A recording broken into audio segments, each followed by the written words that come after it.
Eddie Izzard is an actor, comedian, and also happens to be a transvestite. He is definitely not an athlete. But on July 27th, 2009, at 47 years of age, Eddie decided to go for a run. A very long run. His aim, to cover over 1,000 brutal miles around the United Kingdom. An incredible sport relief challenge. I am just some bozo who's saying, oh, I'm going to do this, and started running a couple of weeks ago. I've run before, mainly for buses.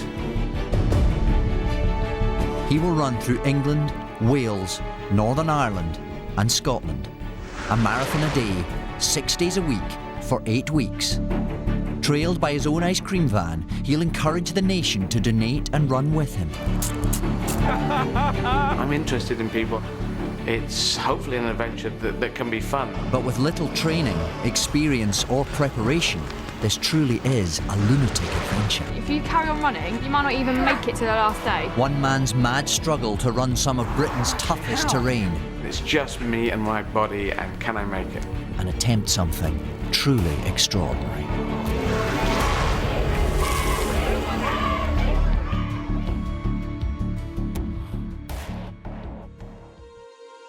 "11 days ago, Eddie Izzard set off from Trafalgar Square in an attempt to run 43 marathons through the 4 capitals of the United Kingdom in 8 weeks. Incredibly difficult challenge, even for the most seasoned of ultra-endurance runner. Eddie Izzard isn't that. Ex-Olympian Professor Greg White had just 5 weeks to turn Eddie into an ultra-marathon runner. Followed by a small support team and a film crew on a rickshaw, every moment of his challenge was recorded. Well, let me shake your hand, because I think there's something wrong with you. Thank you. I did this to raise money for sport relief. I did this because it was an epic, crazy adventure. Running is just so simple. It's just me, just my body, and off we go. His insane mission started in London and took him west into Wales. After 100 miles, he suffered from torn, blistered feet. At 150 miles and 7 marathons, his body was ravaged by crippling injury. But he kept on running, determined to get to his old childhood home, where his mum spent her last days. After running over 250 miles, he tackled his toughest climb, over 1,000-foot ascent through the Brecon Beacons. Maybe it starts here. To complete 10 gut-busting marathons in 11 days. I'm becoming this marathon man thing. But unbelievably, he's still got 33 marathons and 900 miles to go.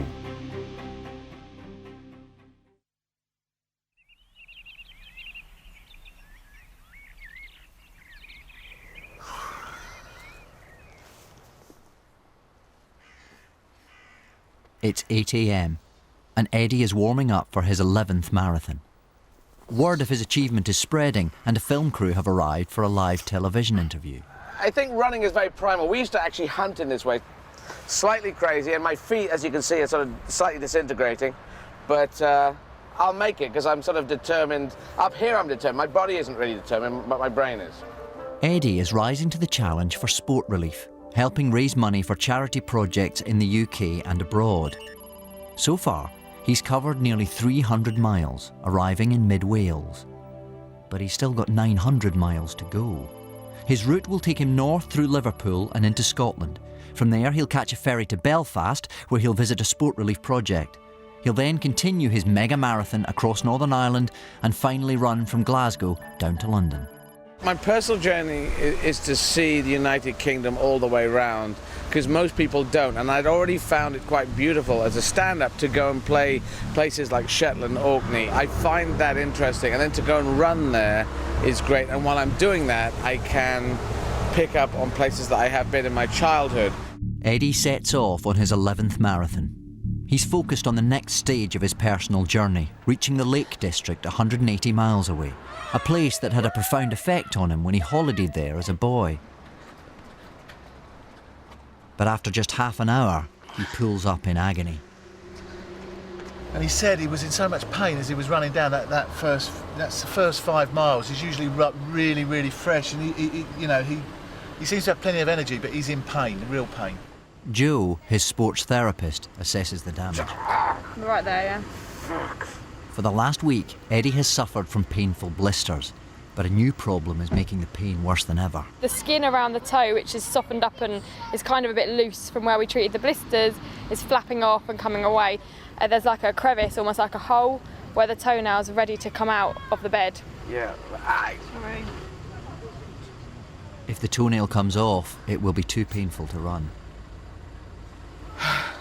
All right, we just do bandage up again, and I'll do what I can. Unless drastic Yeah, action well, is taken, Eddie will struggle to run another 33 marathons to the finish. And even just making it to the Lake District, 7 marathons away, seems unlikely. I thought they were healing up now. I don't know, this one's gone weird. Remember, just walk if it gets too much. All right. I said to him, if it gets really painful, then he needs to just walk, because he's stubborn. I'm not sure that he will do that. But Eddie ignores Joe's pleas, preferring to keep running and deal with the pain his own way. I had a lot of pain this morning in my right foot. And I took pain relievers. Now I have no pain. He's as high as a kite. He hasn't got a clue where he is at the moment. He's had 4 Nurofen. He's all over the place. Bunting! Eddie sprints into his first town of the day. His very own ice cream van is waiting, giving out free ice creams for sport relief donations. I'm running all around the country. If you can, sponsor me. I'll give you £50,000. £50,000. It's on television now. The rest of your life you'll be paying it off, kid. Although Eddie is running freely, the painkillers are only masking the damage he is doing to his body. And 7 hours into his marathon, Joe notices a deterioration in Eddie's feet. I've taken some paracetamol and I've shot heroin into my eyeball. And I don't care anymore. But the nail, it's coming off, it's almost off. It really stinks, it's disgusting. The smell coming from that toe is not nice. So I want to have a good look at that later. Just 1 marathon is enough for most professional athletes. But Eddie, who has no running experience, completes 11 marathons in just 12 days. 11! He's taken back to his hotel to recover. A doctor is called to assess his badly injured foot. This is the good foot. That looks pretty good. Compared to what it was, I mean, look at that one. Oh. And then this is the bad.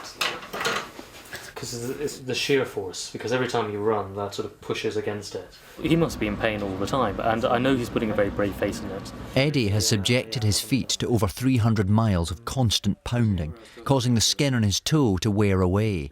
Now, he's in danger of losing the final remaining skin layers. If that continues breaking down and then gets infected, the whole toe will become infected. He might have to stop. That would be a disaster. The doctor advises a day of rest, but it's looking unlikely that his feet will last 160 miles to the Lake District, let alone finish his sport relief journey around the UK.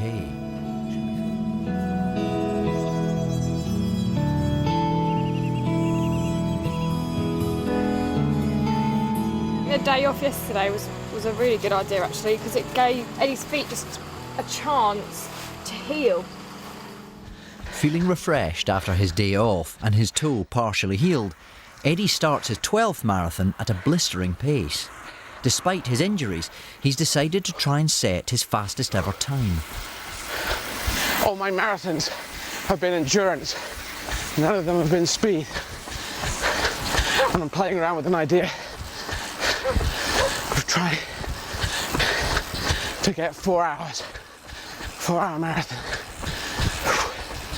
If I can keep up an average of 7 miles an hour, I can do a 4-hour marathon. Okay. 4 hours to complete the 26.2 miles of a marathon is a fast time only achieved by the top 30% of runners at the London Marathon.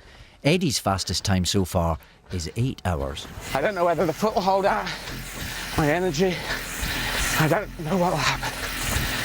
But he's chosen a bad day to be running. His route will take him on the A483, a popular route for speeding bikers with treacherous bends and blind spots. It's one of the main routes through Wales.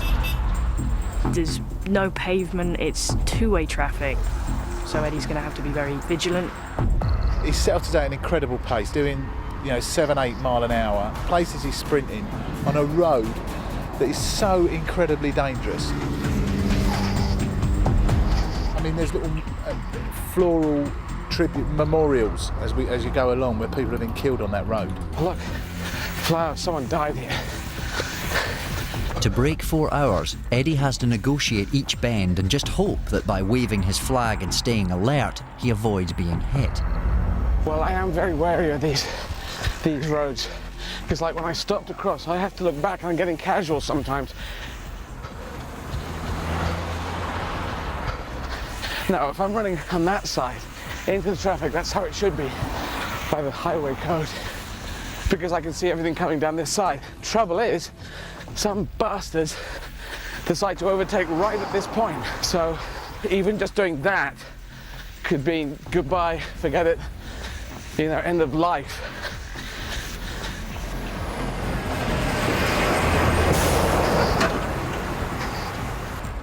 But as time goes on, the traffic gets faster and heavier.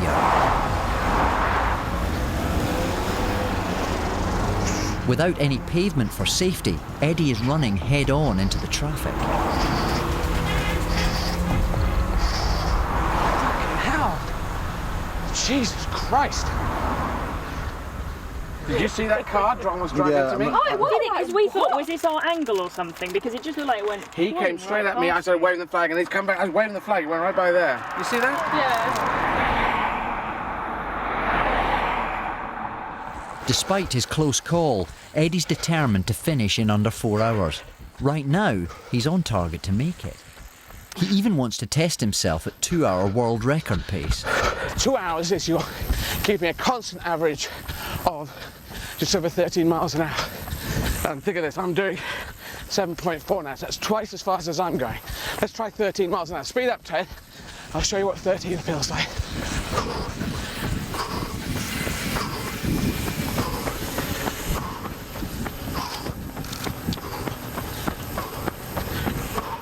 What we got? What time? It has to take time for the satellites to time. This is 12. So it's about this.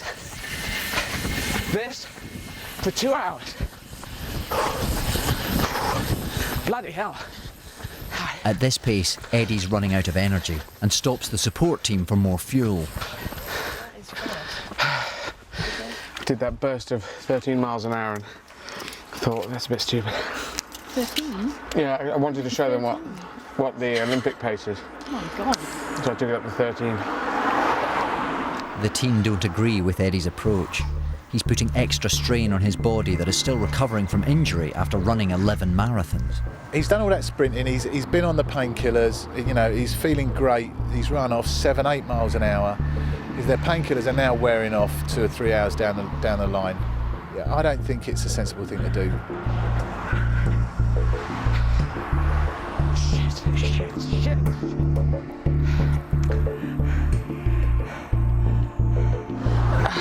Fuck.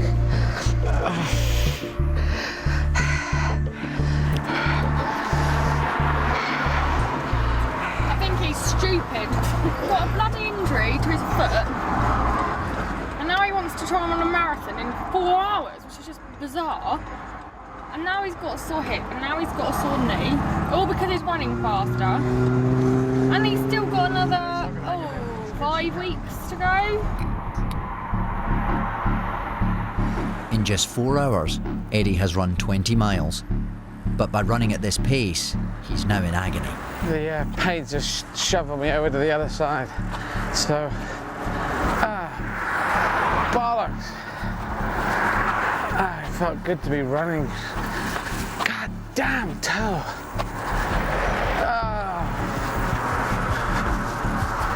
I could have made 4 hours. Eddie endures a painful walk for the last few miles, eventually finishing his 12th marathon in a disappointing 6 hours.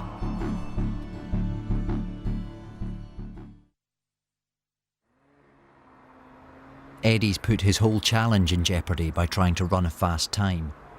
He now faces 6 consecutive marathons till his next day off in the Lake District, a place with strong childhood memories. So Eddie tries a different approach to rest his aching body and takes every opportunity to, well, muck about. For whatever reason, this is the border of Wales and the border of England. Here in the middle, in no man's land. There's no rules. Throughout his journey, Eddie carries a flag of the country he runs through, and the flag ceremony is a big part of his adventure. So now we say goodbye to the Welsh flag for 10 miles and hello to the English flag. Again. She's just been super glued back on.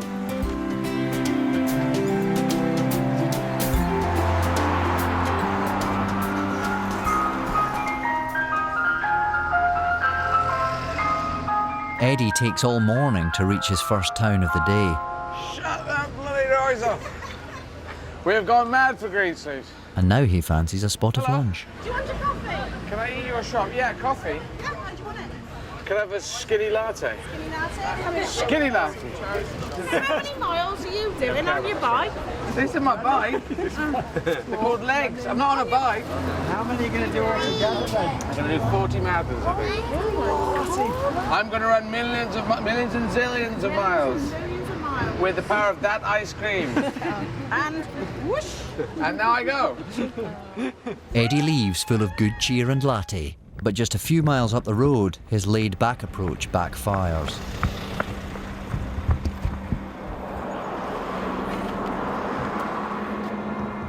Eddie slipped on the pavement edge, coming perilously close to seriously injuring himself. If I twist my ankle on this, that's the end of the whole fucking thing. That was a wake-up call. This is, here we go.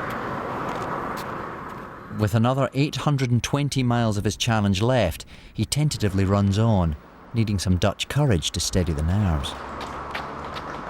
One shot of vodka to Russia and Wales and England and everyone. I just will keep going. I'm a relentless idiot. And I'll do whatever I need to do to get round, to be as interesting as possible, and to hopefully raise enough cash that does some good. What's your name?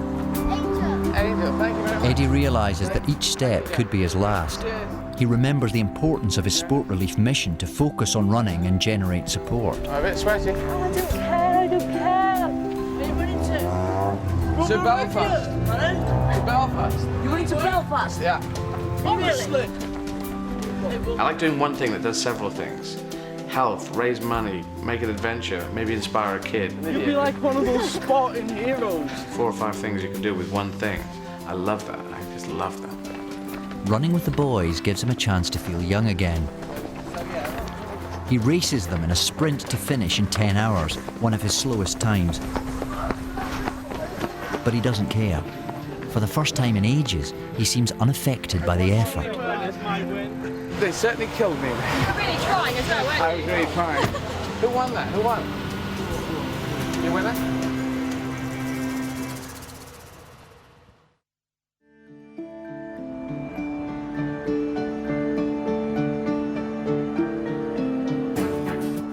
Eddie seems to be adjusting to the demands of his challenge. Running at a slower pace has allowed his feet to heal. Overnight, Eddie's feet have it's just remarkable. They were still quite sore, a little bit soft, especially that little toe, and this morning, they've just hardened up. It's brilliant. But he's still got 29 marathons to go. To get through the impossible task, he set himself the smaller goal of running 100 miles for a rest in the Lake District, a place he's been keen to revisit since his childhood. Running on a day like this with a breeze. This is the River Dee. Up here around Chester, the rivers are alphabetical. Back there in Wrexham, the River B. River C in between, River D, River E further up, until you get to Shetland, where the River Z is. That's how we work it in the United Kingdom. This is really nice. I knew the sunshine would be here. I brought it here in my ice cream van. Enjoy the rest of the day. I've arranged the weather to be good all day. Leaving the picturesque setting of Chester behind, 8 hours into his run, the landscape begins to change. The countryside gives way to urban sprawl as Eddie approaches Merseyside. You got some company here, Eddie? Got some help? Yeah. You good running? Yeah, man. Come on. Eddie has been spotted by local boys Chris and Ryan, who've been hanging around town all day. You just come as far as you want to if you don't need to come all the way. Anything is helpful. Eddie is running through Houghton, an area struggling in the recession. For kids growing up around here, gang culture isn't easy to avoid. There's nothing else to do, so it's like most kids turn to drinking and like drugs, and it ends up with them doing coke and shit. A couple of youth centres would be probably good. It'd probably stop like all the thefts and people getting jumped and stuff. Tired. I'm tired, but I'm proud that I've lasted this long. Makes you feel like 50 minutes of fame. Yeah, in a way. It's a definite experience. Everyone's going past beeping at you because you're someone famous. Different to what we normally do, I'll say that.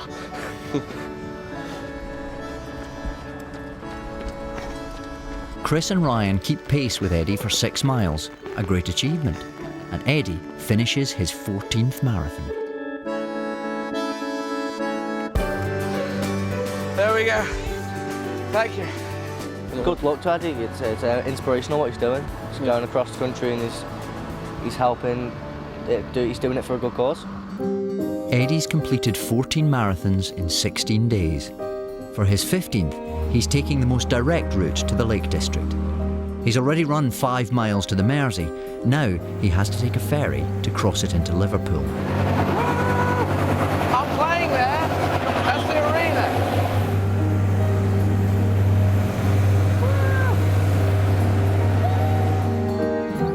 A crowd has gathered. News of Eddie's challenge is spreading.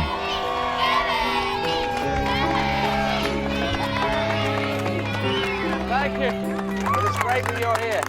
And the amount of honking and waving I've had coming up through Birkenhead and going to Liverpool, it's more than I've had so far, so it's great. If people just honk their horns, I just keep going.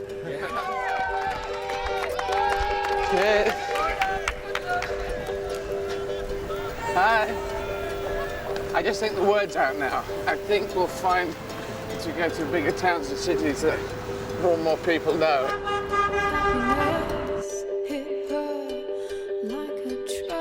Skin Scouser, watch all your shows, all that, like, well Cheers, done, mate. and watch it on the telly, well done as well. Thanks, mate. And you're right about hunter gatherer and all that. I know, I'm trying it out.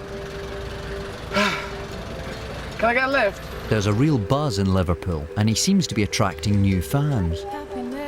This is my brilliant, mate. 15th marathon. Hi, Clark. He's brilliant. Sheffield. We're gonna follow you as much as we can. Well, that's good. Support you. Thank you. These boys rarely leave Aintree on their own, but want to cycle with Eddie as far as they can. I gave Eddie £2 out of my dinner money because we don't need as much Cheers, as he mate. needs it.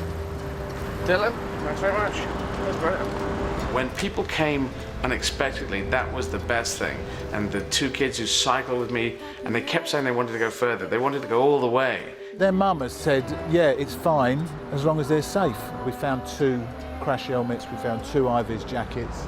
Okay. That adventurous spirit is great. That's what the country needs. And I just thought, if I was a kid, I'd love that.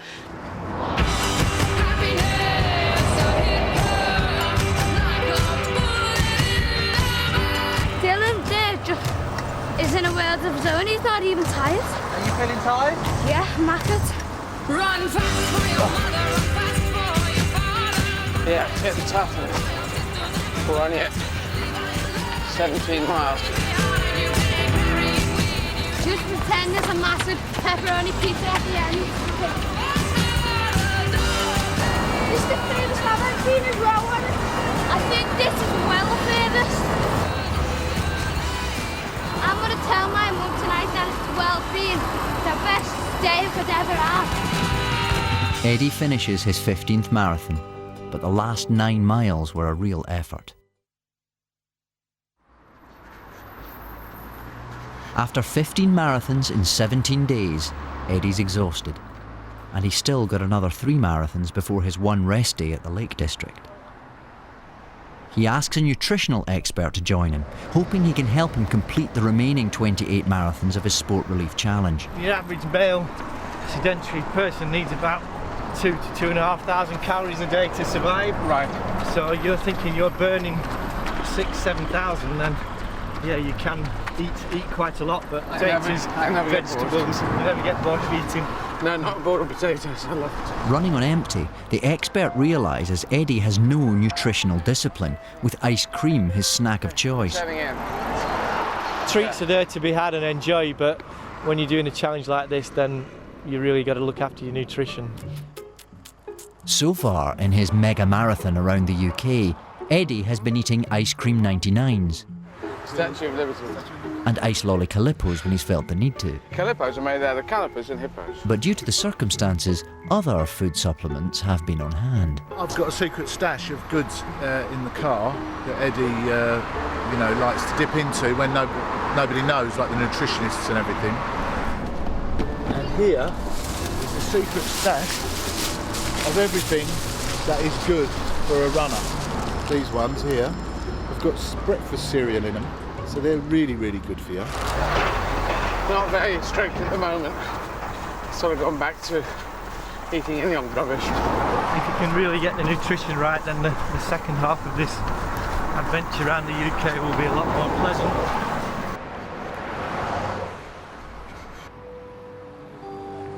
After 5 hours, Eddie's left to run the marathon alone, and the scorching heat continues to sap his energy. You know what this is? This is the 5th day in a row, yeah? It's just I started on empty and I've continued on empty, and then I think it's something to do with potatoes. Without a new high-carbs diet, he's jeopardising getting to the Lake District and a chance to go back to the place from his childhood. He eventually completes his 16th marathon in 10 hours. Back at the hotel, Peter joins him for dinner. Eddie's desperate to eat anything that will give him more energy. He's got to refuel tonight so that he can set on his way to the Lake District tomorrow morning. Is this a double portion of potatoes? It is. If you eat all that, then I'll be impressed. And tomorrow morning you'll be fresh. That's the most routine I've ever been. Peter seems impressed as Eddie force feeds himself potato after potato. He's done well to a good plate full of food there. So. I gotta go to bed right now, otherwise I'm gonna throw up actually. He's I haven't eaten like this. After 20 potatoes, Eddie can barely move.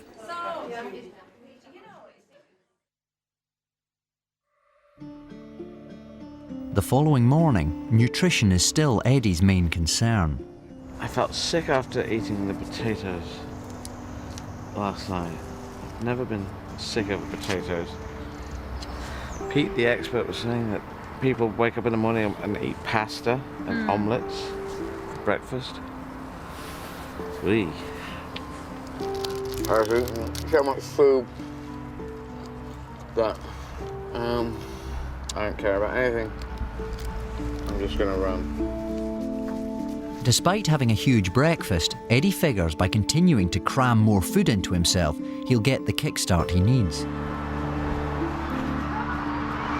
He stops at a burger van to refuel, which seems to be a local hangout. What? Come on. You have to make it flatter. Eddie, how you doing, mate? Alright. Well done, fella. Well done, Eddie. Cheers, man. Nice legs, by the way. Ah, yes. They were crafted. I'm not moving from here. Stopping gives Alfie the chance to confront Eddie as he disagrees with his new diet of overeating. There's something to be said though for eating late at night like that. Eating big meals late Good at or night. bad? It's bad. It's bad. Well, because it keeps your body awake, digesting it. So your body is knackered Okay, what's through the answer? digesting What's the all that answer food. 6 o'clock. No carbohydrates after 6 o'clock. I hear what you're saying, but I can't get them into me at 6 p.m. if I'm still running. There lies the dilemma. There lies the dilemma. Eddie prefers to do it his way and keep refueling. Soon, the conversation takes on a more sensitive nature. Can I ask you a personal question? Was it so you could get on in the business, or just something you... What, make it? No, I am a transvestite. I was born a transvestite. I knew when I was 4. Right. So 4 or 5. Seriously? Yeah. I do believe that gay people, lesbian people, transgender people, it's built in. Who would choose this? Because I'm a straight transvestite, so I fancy women. And you wouldn't choose the extra bit. All the fights and stuff and people screaming at you and abuse. Why would you choose that for I think it's quite fun if I go and put on makeup and go out looking for a fight every day. No, it's just... It's not a problem because I've led a very sheltered life. It's not a problem. What, the aggression? Fights and the aggression. Yeah, oh yeah. It depends where you go, you know. But yeah, I decided I'd put on a dress, go where I want, and then people will hurl abuse and I'll hurl it back. They're very nice legs. Thank you. I would die for a pair of legs like that. After an hour of stopping, Eddie attempts to run again. It's definitely time to go. Been sat here long enough. Yeah. Who was he again? But 5 hours into the marathon, the pace is slower than ever. Alfie is keeping close by in case Eddie needs help. I think we're about 12, 13 miles into the marathon and he keeps saying, I'm running on empty, I'm running on empty. So it's a good job we had the fucking food experts in last night, telling him to eat loads of potatoes and to do this and to do that. He's never been so knackered. Eddie finishes his 17th marathon in under 11 hours, one of the longest marathons so far. I feel alright, just exhausted. And he's suffering from extreme fatigue.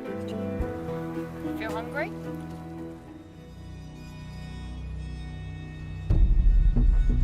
With 26 marathons left in his challenge, Eddie needs to get some energy from somewhere.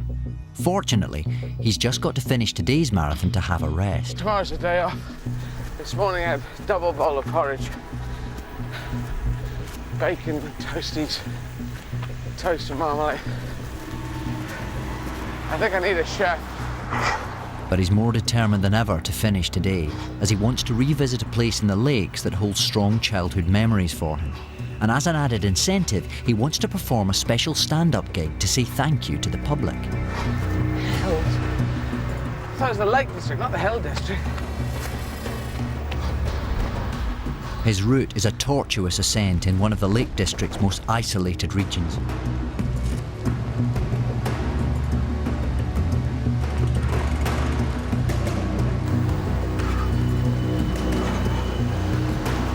After an hour of struggling uphill, a fan appears from nowhere. Hey! Hello. How are you? I'm alright. You off on your jog? Yeah, you want to run? Yeah, why not? I'll come with you for a bit. You serious? You want to do this? Yeah, okay. So what, you're staying on holiday around here? Yeah. Got dragged here with the parents. Because we're waiting for Dad to get showered and he said, oh, if you want to laugh, I've seen Ed Izzard run past. Go and run after him. And I was like, no, Dad. And he's like, no, you're going to do it. Go on. I was like, oh, man. Oh, no, my parents told me I was coming to Cuba for a week of cocktails in Havana, but no, they dragged me down to the Lake District. So I thought I was just running around the lake. I didn't realise this is mega marathons. But once Charlotte leaves, he's left alone to battle the elements, and soon finds himself in trouble. That other route, did you get that? Eddie's lost. His phone and GPS don't have any signal, and neither do the film crew. This means he's unable to contact the support team or follow the route. Come on, come on. Did you hear that? Fuck! Are you in communication with the car on the radio? Eddie keeps running, and soon meets some people who could help. Hello. We've come to see if we can keep up with you all the way to Ambleside. Really?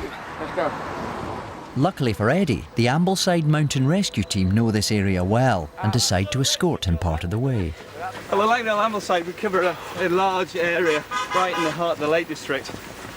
So we average about 100 call-outs a year. 3 hours into his marathon, Eddie's still climbing, and ahead of him is a steeper ascent up the Lake District's most notorious road. A 10-mile hike uphill. Can you actually see where we're going up there? There's actually, look, it's in the clouds. These guys are pace setting, and so I forget about the energy. At an altitude of 1,500 feet, the Kirkstone Pass is the highest route through the Lake District. once you're into the mist, you can see it coming. There's a line of cloud, and once you get into it, you really can't judge distances. It makes it interesting to run and keep your morale up. Above the cloud line, Eddie is running blind. Well, I can keep going and I can keep staggering, and normally you'd stop and you just walk.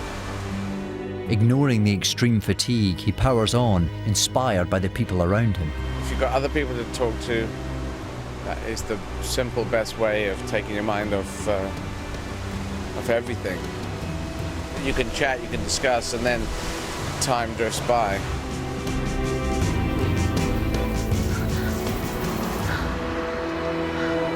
Easy peasy. That was squeezy. It helps having people to chat to. With the rest of the run downhill and the cloud clearing, Eddie can finally enjoy the scenery. This is actually how I imagine coming to the Lake District. I imagine this.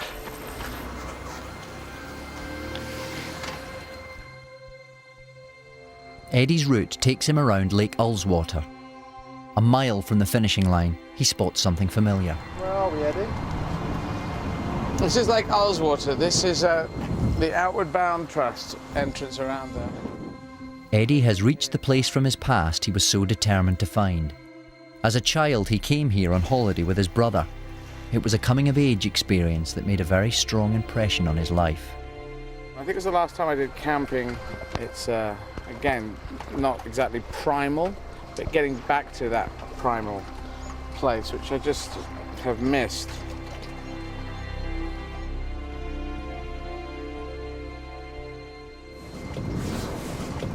"30 years ago, I was jumping in. I would jump in now, but I could run another mile."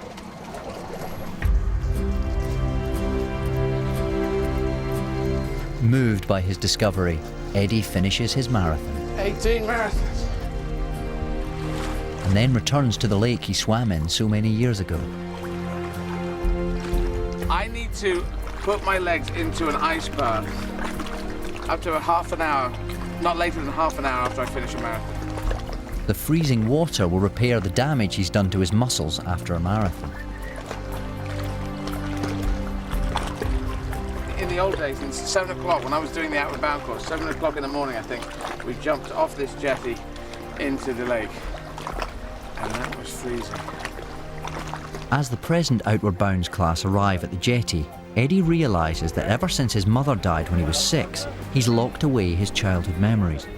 But this return brings them flooding back. They've been very submerged, and I've just pulled them more to the front now. They've been there, they just sat with me, and decades have ticked by with me not going and reclaiming them, and now I'm reclaiming them. Well done.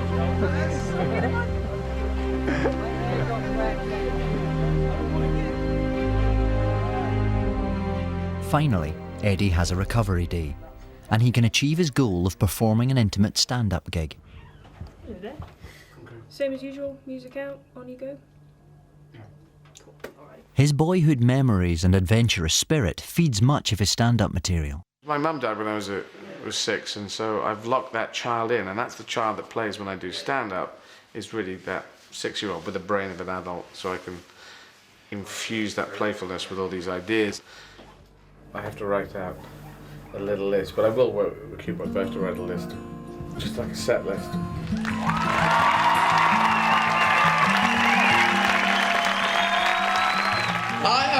I'm a little exhausted because I ran here from London. And then some people say, "Oh, you're jogging," and I go, "I'm not jogging. I'm fucking running."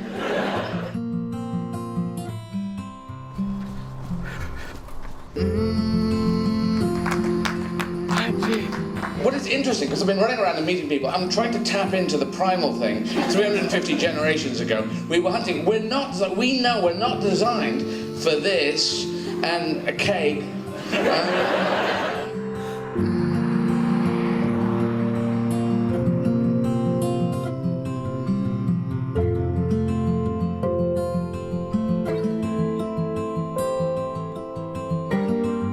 So I'm interested in us, ladies and gentlemen, the human beings, the whole world, 6.5 billion of us. I'm raising money for sport relief.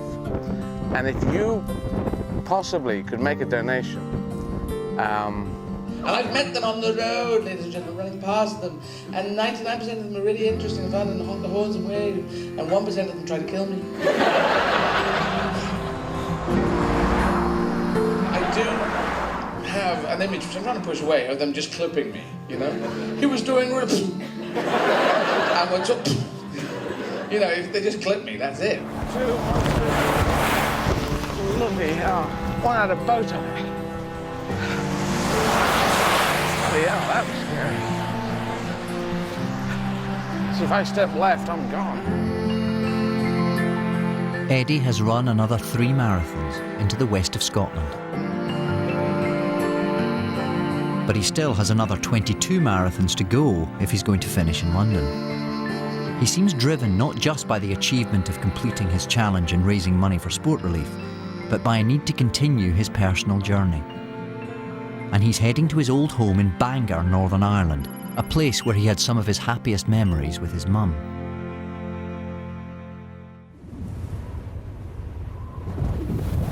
But the conditions are deteriorating fast.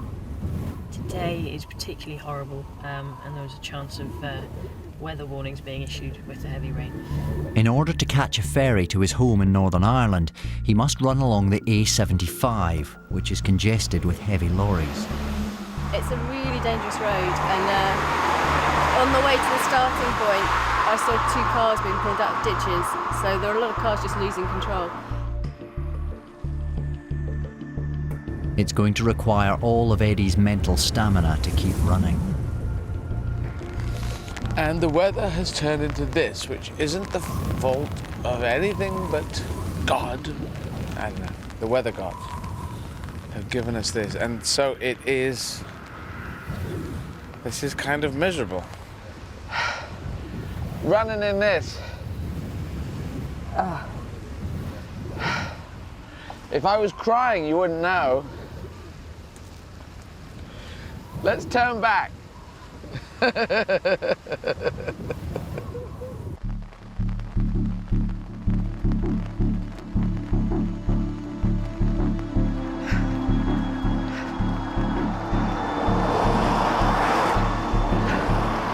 to just keep going through the rain and on and on and on and on, and then you can't think about it. If you keep moving, then you keep warm. If you stop for more than 2 minutes, then you freeze. It's not good. And I don't like it, and I want it to stop, and then you can't see out of your eyes, because the sun cream, which I have to put on sun cream in the morning, even though it's raining, in case it gets sunny, that gets in your eyes, and it's bloody miserable. I can't even see now. Bloody hell.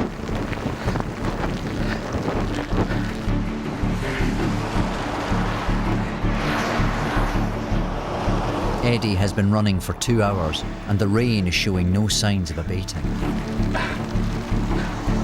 This is a single-lane road all the way to Stranraer with no pavement, and the heavy lorries to and from the port come perilously close.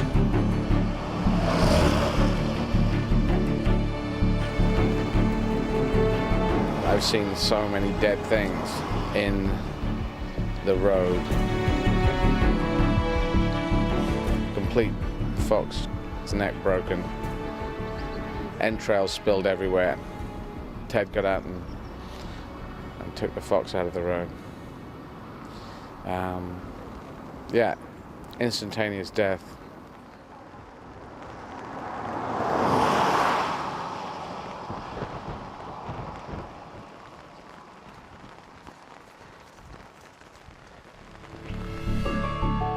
Eddie has had one of his toughest runs, but a break in the weather lifts his spirits to finish his 22nd marathon and on schedule to reach his ferry.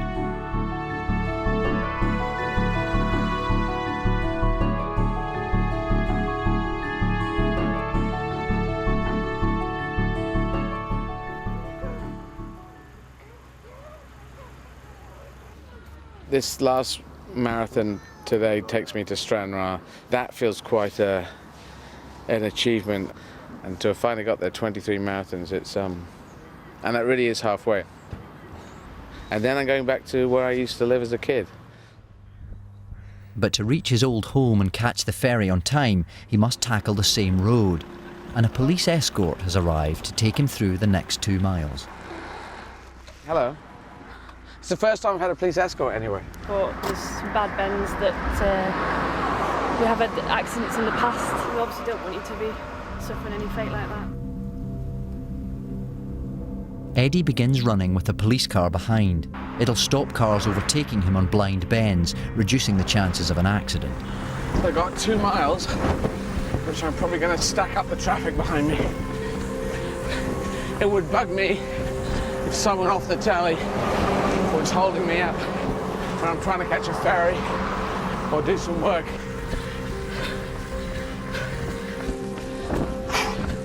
I don't know if I can talk. Eddie increases his pace until the speed is all too much. He's embarrassed about holding up the traffic. I feel guilty. I don't want to hold up everyone.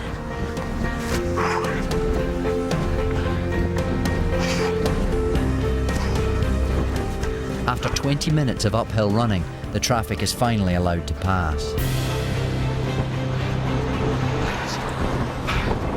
Pull in. Pull in. Pull in.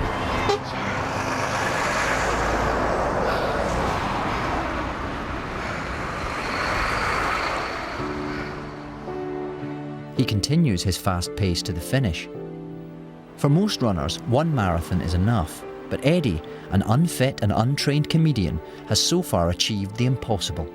He completes 23 marathons in 26 days and on schedule to make the ferry on time. Here we go, this is the way to go on the ferry. We're now getting onto the ferry from Stranraer to Belfast. I think it's the first time I've ever sailed into Belfast, but the weather's beautiful now. This is a great way to have a crossing. To Northern Ireland, where I first went in March of 1964. Eddie arrives in Northern Ireland. He will start tomorrow's marathon at Bangor, his childhood home when he was 4. It's another chance for him to revisit his childhood memories. Never thought I'd come out like this. It's just a machine.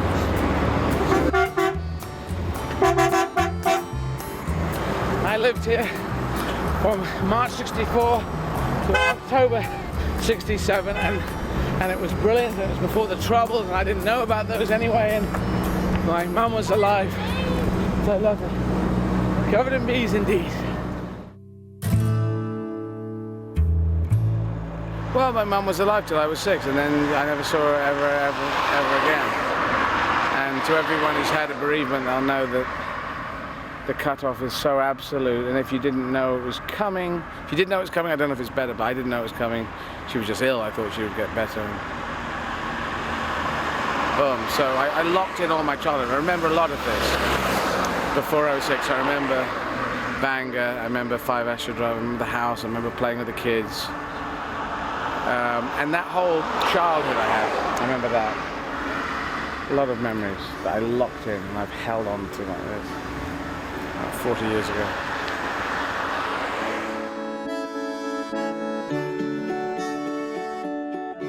Eddie starts his 24th marathon by running home. I remember going on a bicycle with training wheels, and I learned to ride a bike at the top of Ashford Drive. I feel fine. Oh, here we go. Morning. How are you doing? Hello. I remember when I was a kid, I threw mud balls at passing cars from the top of the thing up there. All of us did. It wasn't just me, Your Honour. But yeah, I had a very happy time in the street. And yeah, it was great. We're a very happy family, and his mother was a lovely lady. And he has great feelings, remembrance about his mother. Yeah, it's the best time of my childhood was here, so thank you. Thank you, Bangor.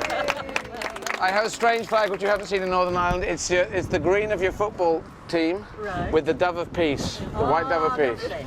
So hopefully across the different communities as I run across Northern Ireland, I won't get a large brick thrown at my head while I'm running with it. There we go. See ya. Eddie will continue his marathon to Belfast, and he's running with a flag he's designed himself. Having lived in the area, he knows better than most the implications of getting this wrong. Flags are an important part of life in Northern Ireland. There are Protestant and Catholic flags and murals segregating areas to this day, a reminder that feelings still run strong. And 5 hours into his marathon, Eddie stops running. He's been invited to a sport relief funded project that's trying to make a change through football. So you get funded by Sport Relief, yeah? We do for the Midnight Soccer Programme, which is a programme that's held at the weekends between 9 o'clock and midnight for young people aged between 14 and 17. 9 o'clock in the morning, like in the evening? 9 o'clock in the evening till midnight. All right. So what we're trying to do is just give kids an alternative, especially here where the Midnight Soccer started. This park was a no-go area. Right. They're a very vulnerable age group for what's out there for the young people. There has been much bloodshed between Protestant and Catholic teenagers, and Midnight Soccer tries to keep them off the streets and away from trouble. When I was 13, I was getting arrested and fighting with Protestants and all that there, and you thought they were evil. I thought that Protestants, they were out to kill you, and that's what you thought, because that's when you're growing up in Belfast, that's the way it is. Tell you, I wouldn't want to be a Catholic coming into our state because lots of things will happen to them, like they would get beatings, they would get hit with baseball bats. Some of these kids from Midnight Soccer live only streets away, but their neighbourhoods have been divided by sectarianism and violence. Have you noticed a change over the years? Yeah, it definitely has. It's changed my perception, really. Yeah. Doing this here, mixed Protestants and Catholics in the same team, really. We're all different, we're all the same. Yeah. And when you cut us, we bleed red blood. It's all the same thing. So I made up this flag, which is the green of the Northern Irish football team and the dove of peace. Midnight Soccer is giving one community hope, like sport relief projects right across the UK. Eddie hopes his flag will unite rather than divide communities. He'll soon find out as he's running through Belfast, and he's feeling apprehensive about how people will react. Why am I white? The idea that you can walk into Northern Ireland and put anything to Northern Irish people and say, what about this, is just a crazy idea. But I thought I'd try it because I'm running through and I'm just saying, here's a flag I'm flying with. I hope you're okay about it.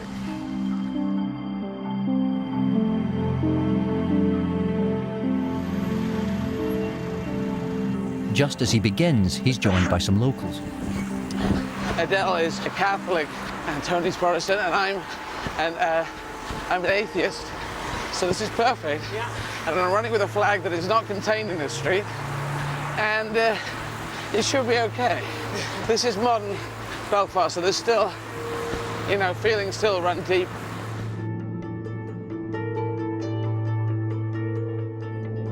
We ran through some areas that have seen some very dark times, and I thought it was interesting. He had his flag. We struggle with flags here in Northern Ireland.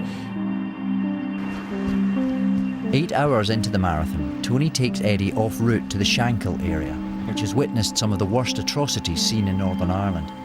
To this day, it remains a focal point of the Troubles.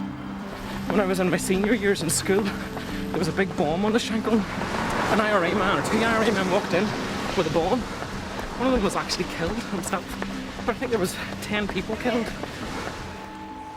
I think it's like anywhere. I think you have to be careful where you go. There's always going to be areas that you maybe shouldn't step into. Leaving Shankill, Eddie arrives at an interface area where the two religious communities meet. This is the top of Woodvale, which is at the top of the Shankill Road, and we've got a chapel here, which is Ardougne Chapel, a Catholic church, and this huge big fence is there to protect the Catholic church. The Orange men from Protestant North Belfast marched down here, and that's a real bone of contention. So this is what we would call one of our biggest interface areas.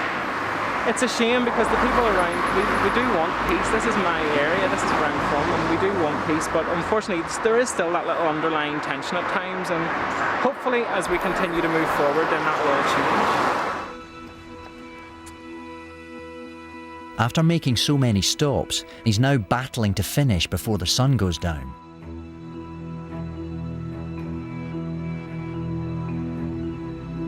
Running out of Belfast, he's joined by several runners, both Protestants and Catholics, uniting to support him and push him on.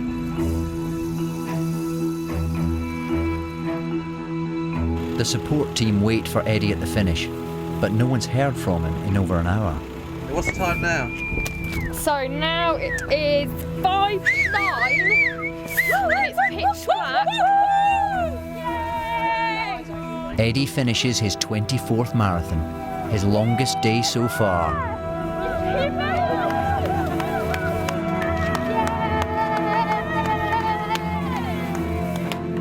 New record of 24 marathons in 28 days in the record time of about 12 hours. Oh, that was tough, Aden. Sipping a bottle of whiskey, he reflects on how difficult this marathon has been. Just too tight, too long. Finished after dark, after sunset. That's too much. But he's got to get up tomorrow and do it all over again. He's only halfway through his challenge. He's still got another 19 marathons to the finish, with his toughest tests ahead of him. I'm tired. He has to conquer the Scottish terrain, extreme temperatures, and battle the elements. Bloody miserable. Dark, windy and rainy is just utter misery. No longer an unfit comedian, Eddie's running faster, stronger, and getting more support than ever before. So you go off-road in it? But by putting his body under incredible pressure, it's only a matter of time before it all breaks down. He's got to battle his injuries to get to London on time to finish his incredible mega marathon around the United Kingdom. If you've been inspired by Eddie's extraordinary challenge, you can make a donation to Sport Relief right now. Just text Eddie to 70005 and Sport Relief will get £5 to help transform the lives of poor and vulnerable people all over the UK and in the world's poorest countries. Text costs £5 plus your standard network message charge, and the whole £5 goes to Sport Relief. You must be 16 or over, and please ask the bill payer's permission. For more information, go to bbc.co.uk/sportrelief.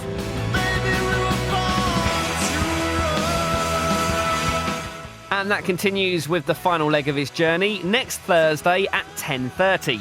And join Scott Mills as he goes through his miles from hell for Sport Relief every day next week from 4 p.m. on BBC Radio 1.